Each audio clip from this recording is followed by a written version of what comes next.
मान कलम केले संभाजी गावजी हा तोच होता. म्हणून शिवाजी राजांचा इतिहास फार मोठा आहे महाराज. त्याच्यामध्ये पन्हाळगड घटना असेल, आग्र्यातली घटना असेल, शाहिस्तेखान असेल, अशा अनेक घटना याराने शिवरायांच्या काळामध्ये घडत आल्या. शिवरायांची नीती आम्हाला कळली पाहिजे. शिवरायांनी आम्हाला स्वाभिमान शिकवला, शिवरायांनी आम्हाला अभिमान शिकवला, शिवरायांनी धर्मासाठी जगावं कसं हे सांगितलं आणि ते बालकडू जिजाऊ साहेबांकडून मिळालं. पण हा शिवबा जसा जगला तसा संभाजीला सुद्धा जगून शिकून गेला. आणि त्या संभाजी महाराजांनी महाराज 32 वर्षामध्ये धर्मासाठी महाराज अतोनात प्रयत्न केले, अतोनात युद्ध केले आणि एक युद्ध नाही हरला. पण अशी पराक्रमाची बाब त्या औरंगजेबाला कळाली, औरंगजेबाला कळाली आणि त्या औरंगजेबानं एक मोहीम आखली की आता संभाजीला गिरफ्तार करायचं आणि आता याला सोडायचं नाही. नेमणूक केली कोणाची? मुकरब खानाची. पण हा नेमकं संभाजी कुठं आहे आता ही बातमी आम्हाला आवश्यक आहे. आणि महाराज सख्खा मेवणा हो, सख्खा मेवणा कोण? गणोजी शिर्के हा फितूर झाला सख्खा साला होता संभाजी महाराजांचा. आणि त्या मुकरब खानाला सांगितलं संभाजी 2 मावळ्यांचा संगमेश्वरावरती आहे, जा आणि त्यांना गिरफ्तार करा. मुकरब खाना 40,000 सैन्य घेऊन महाराज 40,000 सैन्य घेऊन संगमेश्वराला वेढा घातला. असा वेढा घातला तसा नाग गुंढाड करून बसतोय असा वेढा याला दिला महाराज. पण तो वेढा काय तुटेना महाराज. 3 महिने झाले पण काय वेढा तुटेना. शेवटी संभाजी महाराज आणि कवी कलश खाली आले. बघितलं 40,000 सैन्यांचा वेढा दिलेला आहे. मध्ये अडकले आपले धर्माचे राजे शंभूराजे, सोबत होते कवी कलश. झुंजत राहिले का? अरे मेलो तरी चालेल पण धर्म सोडता कामा नये. लढत राहिला. अरे शंभूराजे एक पाऊल पुढे टाकायचा तर मोगलांची 10 माणसं माग सरकायची. एवढी पोलादाची छाती होती. सिंहाच्या झबड्यात घालून हात आणि मोसीनं दात एवढा सांगणारा तो संभाजी होता. कसा काय झुकणार, कसा काय वागणार? लढत राहिला पण शेवटी महाराज शक्ती कमी पडली. दोरकन फेकलं आणि त्या मुकरब खानाला गिरफ्तार केलं. कवी कलश आणि शंभूराजे शेवटचे 5 मिनिटं महाराज घेण्यात आला. महाराज कुठं? औरंगजेबाच्या दरबारामध्ये. औरंगजेब म्हणाला अरे बहुत दिन से साथी शंभू को गिरफ्तार करने की पता चले आज लोगों को. औरंगजेब सिपाही आलो और संभाजी गिरफ्तार. अरे 9 बरस का था तब देखा था इसको मैंने आगरा में और तब पूछा था इसको क्या रे संभा तुम्हें हमारा डर नहीं लगता? तो संभा ने कहा था और हमें किसी से डर नहीं लगता लेकिन हमारी वजह से सबको डर लगता है. शंभू राजे ने कहा था सिर्फ 9 साल की उम्र में. या संभाजी राजांच्या संकटावरती लहानपणीच आले. अरे 2 वर्षात असताना सईबाईचं निधन झालं होतं. माय सोडून गेली होती आणि जेव्हा मायचा पदर जातो ना त्या लेकराला विचारा काही संकट असतं.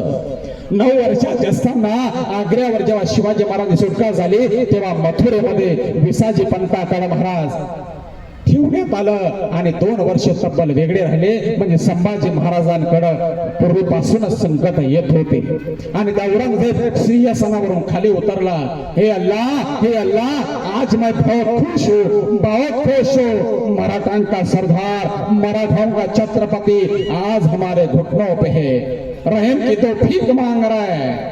वाह खुश हो गया अल्लाह के दरबार में. संभाजी महाराजांनी बघितलं कवी कलश औरंगजेब सिंहासनावरून खाली उतरला. काही सुचते की नाही कविता? कसला राजा आहे. अहो मरणाच्या जवळ आहे, मरणाच्या जाड्यात आहे, शत्रूच्या जोड्यात आहे आणि म्हणतोय की तुम्हाला एखादी कविता सुचते की ना? कवी कलशानं सांगितलं हा सुचते ना कविता. राजे तुम हो साथे खूप लढे हो जंग, देखत तुम्हारा तेज तखत तेज ही कविता कवी कलशांना सांगितली. तब्बल 42 दिवस. पण जेव्हा आणण्यात आलं संभाजी महाराजांना, महाराज मुकुट उतरला, विदूषक टाकण्यात आली, कपडे उतारले राजाचे, विदूषक टाकण्यात आली, घोड्याला कोंडाला उंट बांधण्यात आलं. महाराज काटे टोचत उंटावरती यायचं, कोणीतरी दगड मारायचं, कोणीतरी उडाड आणायचं, मारायचं. रक्तबंबाळ झाला शंभू. येता येता येता मारुती सारखा झाला आणि 30 दिवस यातला औरंगजेबाच्या दरबारामध्ये भोगला. 30 दिवस झाले. आता औरंगजेबाला कळलं आता याला सोडायचं नाही.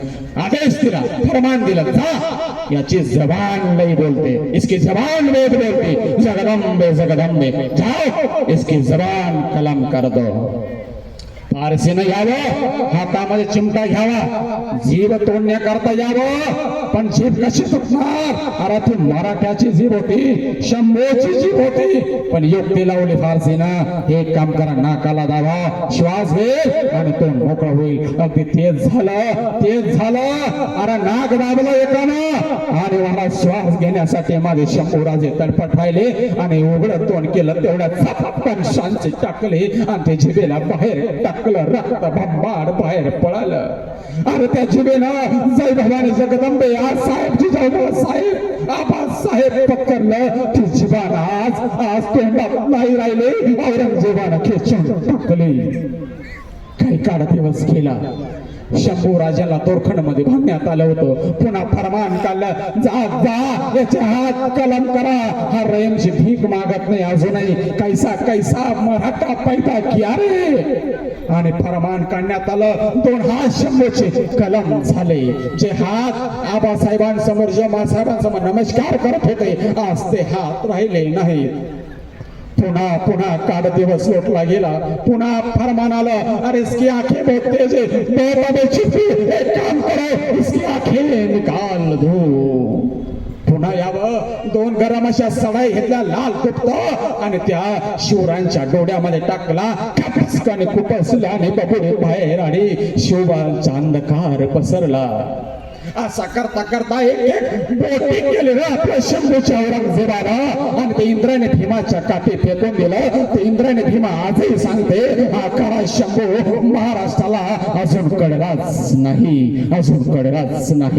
जर कळला असता तर शंभू राजांची आम्ही जयंती साजरी केली असती, पुण्यतिथी साजरी केली असती. जाता कीर्तन करण्यात एकच सांगेल, आमच्या लेकरांना धर्म शिकवा. माईबाप मंडळी, आयांना माझा आग्रहाची विनंती आहे, उठल्या त्याला गीतेचा एक श्लोक तरी सांगा. ज्ञानेश्वरी गाथा ठेवा. धर्म संस्कार द्या. संत थोर महापुरुषांचे डोस त्यांना द्या, तरच आमची पिढी सुधरेल आणि येणारं भविष्य आमची आनंदात आणि सुखात राहील. नाही तर आमची पिढी बर्बाद झाल्याशिवाय राहणार नाही. महाराज, ही गोष्ट लक्षात ठेवा. जाता एकच संदेश आहे, तरुण मुलांनी व्यसन सोडा. जर राजा आमचा बाप असेल, राजाला जर आम्ही बाप म्हणत असाल तर होईल आयुष्यामध्ये सुपारीच्या खंडाचं व्यसन होतं आमच्या राजाला. तर एक काम करा ना राजे, अहो तुम्ही धारकरी आहात, तुम्ही मावड्या शिवरायांचे थाटा माटात आम्ही जयंती साजरी करतो. आपल्या बापा करता एकच काम करा, फक्त एक व्यसन, एक शिव जयंतीला सोडा. ही सर्वात मोठी शिव जयंती असेल महाराज. हीच तुमच्याकडनं भीक मागून जातो. नाही तर एरवे काही कामाचं नाही महाराज. काहीतरी घेतलं पाहिजे आम्ही. एक वडील जे करते तया नाम धर्म ठेवते आणि तीच अनुष्ठिती सामान्य सकड. हे ऐसे सोडावे म्हणून कर्म न संडावे आणि विशेष आचारावे लागे संधी. मासाहेब जेव्हा आपण शिव होत्या म्हणून शिवाजी महाराज घडले, शंभू राजे घडले. जर आमच्या आयांनी जर कधी महाराज जर धर्म संस्कार शिकवण्याची सुरुवात केली, नक्कीच आमच्या उदरी देखील शंभूराजे येतील, शिवाजी राहतील, ज्ञानोबा येतील, तुकोबा येतील, विवेकानंद येतील. शेवटी जाता एकच घडलेली घटना सांगेल. सर्वांच्या डोळ्यामध्ये अश्रू येतील. सर्व मुलींना मला एकाच आग्रहाची विनंती आहे, सर्वीकडे प्रेम प्रकरण पसरत आहे, धर्म जास्त नाही, थोर महापुरुषांचा आदर्श नाही, स्वाभिमान नाही, माईबापांची जाणीव नाही, थोडे प्रेमामध्ये पकडत आहे. माईबापांना सांगत तू माझं कोण लागत नाही, माईला सांगत तू माझं कोण लागत नाही, बरोबर माझं प्रेम. अरे ज्या माईला तुला 9 महिने 9 दिवस वागलं, त्या माईला तू म्हणते चांडळे की तुझं माझं नातं नाही, त्या पोरावर तुम्ही प्रेम करतोय. अरे जाय सुखात नाही राहणार, जिवंतपणे मेले राहणार. अशी जी घटना घडली. छोटस कुटुंब होतं. अरे लहानाची मुलगी होती, एकच मुलगी, दुसरा मुलगा नाही, दुसरी मुलगी नाही. महाराज काबाड कष्ट कष्ट करून ते बापानं त्या लेकीला वाढवलं. महाराज फी भरायचा, ऊन वारा पाऊस काही न बघता शेतामध्ये रात्रभर लागायचा, बारा धरायचा. सर्व मुली नागराची विनंती आहे आणि सर्वांना संदेश सांगा. त्या मुलीला पहिली दुसरी टाकला, 10वी झाली, 10वीची पास झाली, 11वीला गेली, 12ला गेली.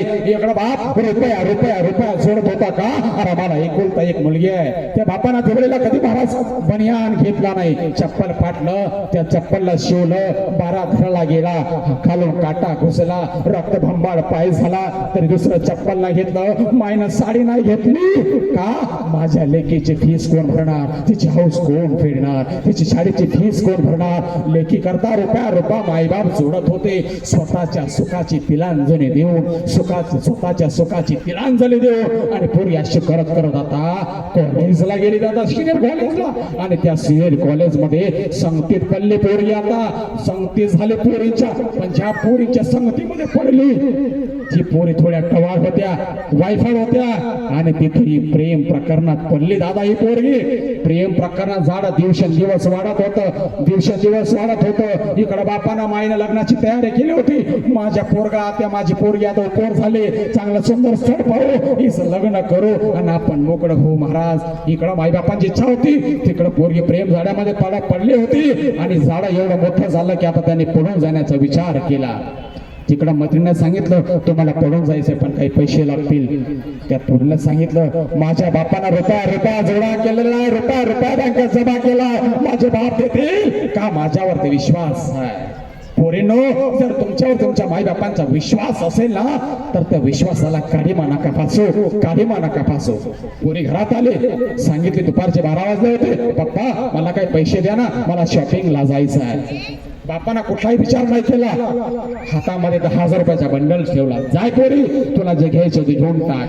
पोरे गेली महाराज. दुपारी 12ला गेली, संध्याकाळचे 7 झाले पण पोरी घरात नाही होती महाराज. माई बापांनी विचार केला, अहो पोरगी गेली कुठे? तरुण तडफदार पोरगी महाराज. पोरगी म्हणजे काचेचं भांड असतं, एकदा काचेला तडा गेला माई बाप पुन्हा त्या काचाची भरीव कामगिरी निघू शकणार नाही. ही गोष्ट लक्षात ठेवा.